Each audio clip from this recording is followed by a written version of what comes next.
सावली होती. प्रत्येक हास्याच्या मागे एक राज लपलेलं होतं. स्वप्नांची किंमत इथे आता रक्ताने मिळवली होती. प्रत्येक टाळीबरोबर एक आत्मा जागवली जात होती. जो आज नाचेल ती परत इथे नाही येणार. या मंचवरती आज मृत्यूही आपला ताल दाखवेल. तारा आरशासमोर उभी होती आणि हळूहळू आपला मेकअप उतरवत होती. ती आपला चेहरा पाण्याने धुते, मोकळा श्वास घेते आणि मग आरशामध्ये स्वतःला लक्ष देऊन बघते. काही क्षण ती आपल्या चेहऱ्याला बघत होती, जसं ती स्वतःला समजायचा प्रयत्न करत असेल. मी हे करू शकते. हा रोल फक्त माझ्यासाठी बनला आहे. तारा अजून मुलींसोबत मिळून पारंपरिक रामथाई नृत्याचा अभ्यास करत होती. हे पुढच्या महिन्यामध्ये होणाऱ्या नृत्याचं रहस्य होतं. नाचण्याच्या वेळेस तारा आणि बाकी मुली खूप चांगलं प्रदर्शन करत होते. निर्देशक थापा त्यांना लक्ष देऊन बघत होते आणि अचानक सर्वांना थांबून काहीतरी बोलायला समोर येतात. Okay girls, stop. आजची प्रॅक्टिस इथेच थांबवूया. सर्वजण अचानक थांबतात आणि मंचवरती सरळ उभे राहतात. आपण पुढच्या आठवड्यात या प्ले मधली लीड ऍक्ट्रेस फायनल करू, जिला सीतेचा रोल करायचा आहे. जिला कोणालाही त्यासाठी ऑडिशन द्यायचं आहे, रिचर्डकडे आपलं ऍप्लिकेशन देऊन टाका. तारा बाकी मुलींसोबत थोड्या वेळसाठी ब्रेक घेते आणि सर्व मिळून चेंजिंग रूमकडे निघून जातात. तारा बाकी मुलींसोबत खोलीत येते आणि आपलं कपडे बदलते. कपडे बदलल्यानंतर ती एका बेंचवरती बसते आणि आपल्या हातामध्ये लागलेल्या एक छोट्याशा कटला बघते. ती थोडीशी उलझलेली होती आणि इकडे तिकडे बघून समजायचा प्रयत्न करते की हे कसं झालं. तर तेवढ्यातच बाकी मुलीही आपसांमध्ये काही बोलत होते आणि तिचं लक्ष होतं. तिच्या बॅचच्या मुली गपशप करत होत्या आणि पॉलिमा सर्वांच्या मध्ये चर्चेचं केंद्र होतं. मला तर असं वाटतंय मला ऍप्लिकेशन टाकायलाही नाही पाहिजे. हां, हे रोल तर नक्कीच पॉलिमाला मिळेल. हां, अजून काय? अरे, तुम्ही सर्व तर असंच तारीफ करताय. मी एवढी पण काही खास नाही. खास नाही तर होऊन जाशील. थापा सर तर तुझ्यावरती सर्वजण हसतात आणि त्यामध्ये सर्वात सुंदर पॉलिमा हसते आणि प्रशंसा ऐकून हलकसं आपलं मान हलवते. तारा आपल्या खोलीमध्ये टेबलजवळ बसली होती. चेंजिंग रूममध्ये जे काही गोष्टी तिने ऐकल्या होत्या त्या आठवून ती रडायला लागली. तेवढ्यातच तिच्या फोनवरती तिच्या वडिलांचा मेसेज येतो. मेसेजमध्ये लिहिलं होतं, हे शेवटचा महिना आहे. जर ह्या वेळेलाही तू सिलेक्ट नाही झालीस तर पुढच्या महिन्यासाठी तू लग्नाला तयार राहा. मेसेज वाचतात तारा थोडीशी उदास होते. तिच्या डोळ्यामध्ये अश्रू येतात. तर तेवढ्यातच दरवाजाची घंटी वाजते. ती लगेचच आपले अश्रू पुसते आणि दरवाजा उघडायला जाते. दरवाजा उघडल्यावरती बघते तर बाहेर कोणीच नव्हतं. ती इकडे तिकडे बघते आणि मग परत दरवाजाच्या समोर ठेवलेल्या पायऱ्यांना बघते, पण तिथेही कोणाच्या होण्याचं निशाण नव्हतं. तारा दरवाजा बंद करून परत घरात जाण्याचा फैसला करते. जसंच ती दरवाजा बंद करते तर खोलीकडे बघते तर एक थंडी हवाचा झोका तिच्या चेहऱ्यावरनं येतो. ती चकित होते आणि अचानक तिचा श्वास अटकतो. ती घाबरूनच चारीकडे बघते, पण खोलीमध्ये कोणाचं असण्याचं तिला निशाण नाही. सर्व काही ठीक होतं हे बघण्यासाठी ती आपल्या खोलीला ध्यानाने बघत होती. टेबलवरती ठेवलेल्या आपल्या मोबाईलकडे तिचा नजर जाते. मोबाईल पूर्णपणे पाण्यामध्ये भिजला होता. जो जवळ ठेवलेल्या पाण्याच्या ग्लासामुळे तो भिजला होता.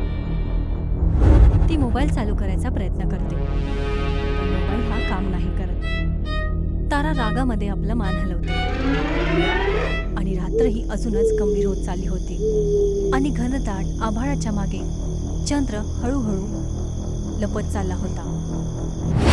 दुसऱ्या सकाळी दुपारच्या वेळेला तारा प्लॅटफॉर्मवरती राहून आपल्या ट्रेनचा वाट बघत होती. प्लॅटफॉर्म पूर्णपणे खाली होता आणि चारीकडे शांतता होती. तारा इकडे तिकडे आपली नजर फिरवते तर तिला थोड्या वेळानंतर एक मुलगी दिसते. त्या मुलीचा चेहरा खूप फिका होता आणि तिने सफेद कपडे घातले होते. तिचे घनदाट केस तिच्या चेहऱ्याच्या वरती लटकत होते. त्या मुलीला पूर्ण स्थिर बघून, आपल्याकडे बघताना बघून ताराला खूप जास्त वाटलं. तर तेवढ्यातच ती मिळते येते आणि तारा लगेचच त्याच्या आतमध्ये जाते. जसंच ट्रेन चालायला लागली तारा खिडकीच्या बाहेर बघते तर ती मुलगी तिथेच त्या प्लॅटफॉर्मवरती त्याच जागेवरती उभी होती आणि काही न हालचाल करता ती ताराला बघत होती. तारा हातामध्ये एक ॲप्लिकेशन फॉर्म घेऊन थिएटर ऑफिसमध्ये पोहोचते. जसंच ती दरवाजा उघडते तर समोर तिला पॉलिमा दिसते, जी आपला फॉर्म आधीच जमा करून दिला होता. पॉलिमा ताराकडे बघते आणि हलकंसं निराश करणारं हास्य देते आणि त्या खोलीतनं बाहेर निघून जाते की जसं तिला पूर्णपणे विश्वास असेल की तारा तिची बरोबरी नाही करणार. हे सर्व विसरण्याचा प्रयत्न करून तारा समोर जाते. ती क्लर्कच्या टेबलच्या जवळ जाते आणि आपला फॉर्म जमा करते. सर, हे घ्या. हा माझा ॲप्लिकेशन आहे सीताच्या रोलसाठी. तुला खरंच हे सगळं करायचंय? म्हणजे सर? अरे तुला तर माहितीच आहे, थापा सर पॉलिमाला सिलेक्ट करणार आहेत. तरी सुद्धा हा ऑडिशनचा फॉर्म सबमिट करायला आलीस. वाईट नको माणूस तारा, पण लाईफमध्ये काही गोष्टी एक्सेप्ट करायला हव्या. हे ऐकताच ताराचा चेहरा बदलून जातो. तिच्या डोळ्याचे पूर्णपणे सिकून जातो आणि एक मोठ्या आवाजामध्ये तिचा भारीपण येतो. ॲप्लिकेशन घे. हे ऐकून क्लर्क घाबरतो आणि त्याच्या डोक्यावर घाम पडतो. ह्यामध्ये तारा खूप सावधान जातो. मी मी मी मी घेतो ना ॲप्लिकेशन. अरे सर, काय झालं तुम्हाला? तुम्ही ठीक तर आहात ना? मी मी मी मी बिलकुल ठीक आहे. दे तुझं ॲप्लिकेशन दे. तारा आपला फॉर्म देते आणि समजते की क्लर्क हा कापत होता. सर, तुम्ही ठीक तर आहात ना? मी ठीक आहे. तुझं ॲप्लिकेशन सबमिट झालंय. तू तुझं ॲप्लिकेशन दिलेलं आहेस. तू जा आता. तारा थोडी उलझलेली होती की क्लर्कच्या अशा अचानक बदलण्याच्या मागे काय वेगळं होतं. तसं ती स्वतःला कशी तरी शांत करते आणि तिथून निघून जाते. सर्व मुली मंचवरती आता नृत्य करत होते आणि निर्देशक थापा आणि एक वेगळा व्यक्ती जेम्स खुर्चीवरती बसले होते. जेम्स सिगार पीत होता आणि दोन्ही मुलींना तो लक्ष देऊन बघत होता. थापा आपला हात उचलतो की कारण मुली थांबल्या पाहिजेत. बाकी सगळ्या घरी जाऊ शकतात आजच्या दिवसासाठी. पॉलिमा आणि तारा, तुम्हाला थांबावं लागेल. आज ब्रेक नंतर ऑडिशन होणार आहे. सर्वजण आपली डोकं हलवतात आणि जायची तयारी करतात.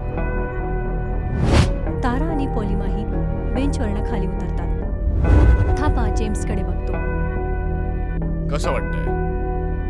It's good. पण मला अजूनही कॉन्फिडन्स नाही. त्या इन्सिडेंटला होऊन आता 7 वर्ष झाली आहेत. माझी इच्छा आहे की इतक्या वेळानंतर आपला पहिला शो खूप चांगला व्हायला हवा. मी गॅरंटी घेतो पॉलिमा यासाठी बेस्ट आहे. मी तिला अजून चांगलं करून करेन. माय ओनली पॉलिमा. दुसरी मुलगी पण आहे. काय नाव आहे तिचं? तारा. हो तीच. तारामध्ये ती गोष्ट नाहीये जी एका परफॉर्मरमध्ये असली पाहिजे. काय हे खरं आहे की दुसरी काही गोष्ट आहे?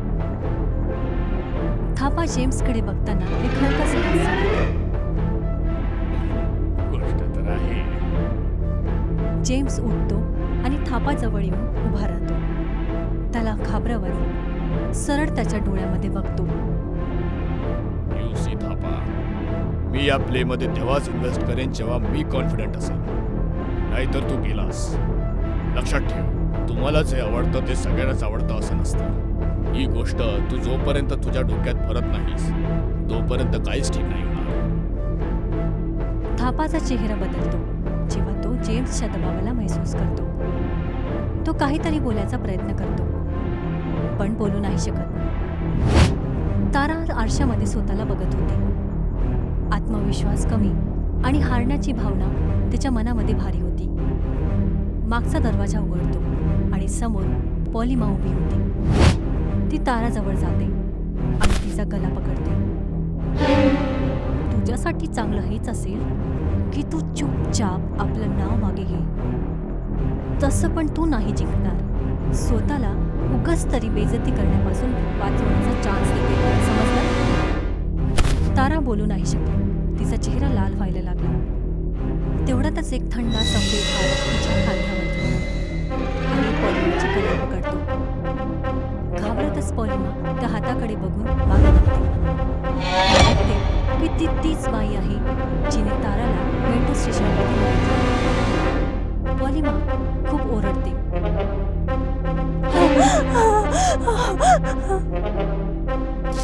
पॉलिमा मागच्या साईडला फेकली जाते आणि तिचं डोकं मागच्या टायलिंग्सवरती जोरात लागतं.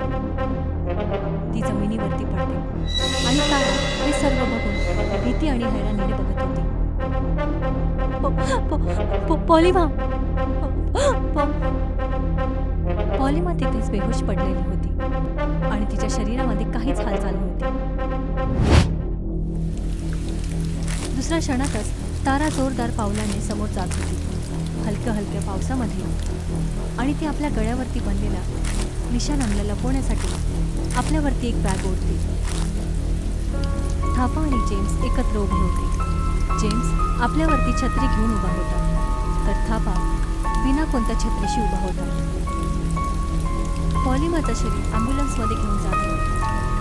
ती मेली होती आणि आता तिचं शरीर पूर्णपणे काळ्या प्लास्टिक बॅगमध्ये लिपटलेलं होतं.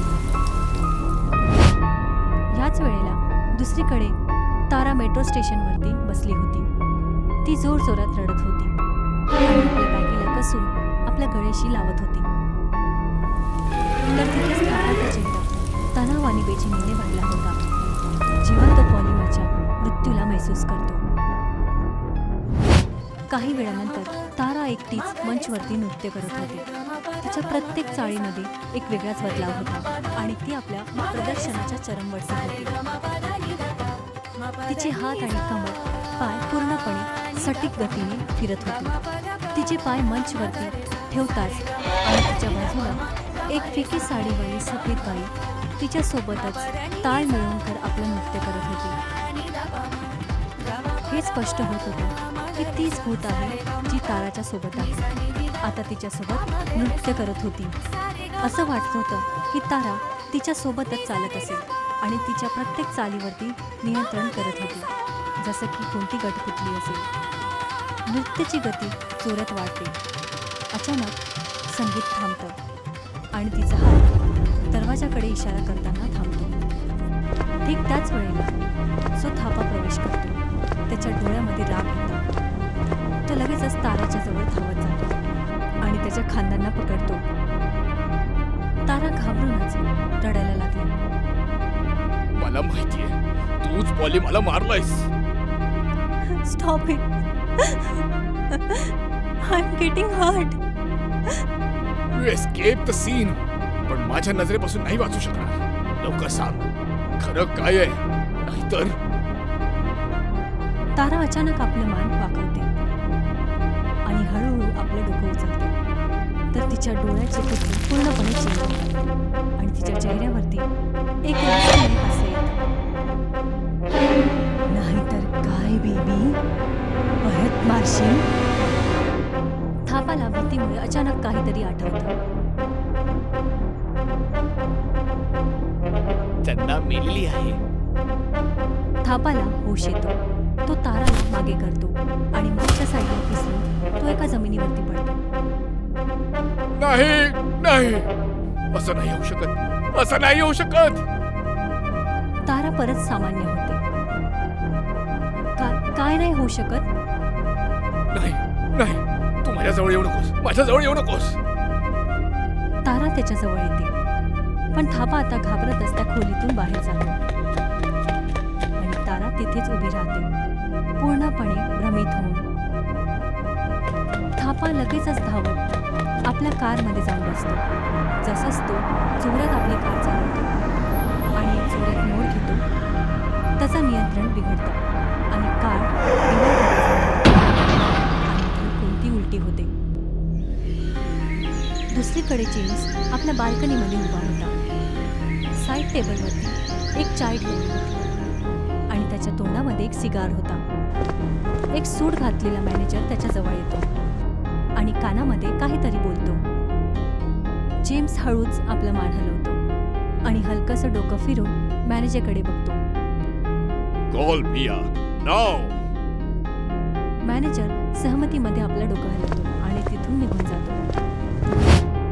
दुपारी तारा ऑफिसमध्ये प्रवेश करते आणि लॉन्च एरियामध्ये जेम्स आणि मियाला एकत्र बसलेलं बघते. मिया जेम्सची बायको होती. दोघंही ताराकडे बघून हलकसा हास्य देतात. मिया उठते आणि ताराची हात मिळवते. Hello Tara, I am Mia. Hello ma'am, nice to meet you. Have a seat. Mia आणि तारा दोघंही जण बसतात. सर, मॅडम, तुम्ही दोघांनी मला इथे का बोलवलं आहे? तारा, मी तुला परफॉर्म करताना पाहिलंय and I am impressed. I want की सीतेचा रोल तूच करावा. तारा थोडंसं संकोचच्या हास्याने दोघांकडे बघते. अँड यू डोंट वरी, हे पॉलिमर केल्यामुळे नाहीये. You were and you are better than her. आमच्याकडे जास्त टाइम नाही आहे. शो परवाच आहे. आय होप की तू हे 2 दिवस चांगलं प्रॅक्टिस करशील and I bet on you. Thank you so much ma'am. मी ह्यामध्ये आपला पूर्ण जीव ओतून देईन. जेम्स आणि मिया ताराकडे बघून हसतात. ओके मॅम, मी आता निघते आणि लगेचच तयारी चालू करते. एवढं बोलून तारा तिथून निघून जाते. तारा निघाल्यानंतर जेम्स आणि मिया एकमेकांकडे बघत राहतात, जसं ते काहीतरी लपवत असतील. तारा आपला नृत्याचा अभ्यास करत होती. जेव्हा ती मागे वळून बघते तर ती त्याच मुलीला आपल्या मागे बघते. चंदाच्या चेहऱ्यावरती शैतानी पण थोडं हास्य होतं. तारा घाबरते. हे तिचा पहिला सीधा सामना होता त्या आत्माशी, जिने तिला नेहमी आपल्या कब्जामध्ये ठेवलं होतं पण कधी तिच्या समोर नाही आली. ती एक पाऊल मागे जाते. कोण आहेस तू? चंदा काही नाही बोलत, फक्त तारा समोर येते. तारा डोकं हलवून नाहीचा इशारा करते. त्या क्षणातच चंदा ताराचा डोकं पकडते आणि ताराचं डोकं आपल्या डोक्याशी जोडते.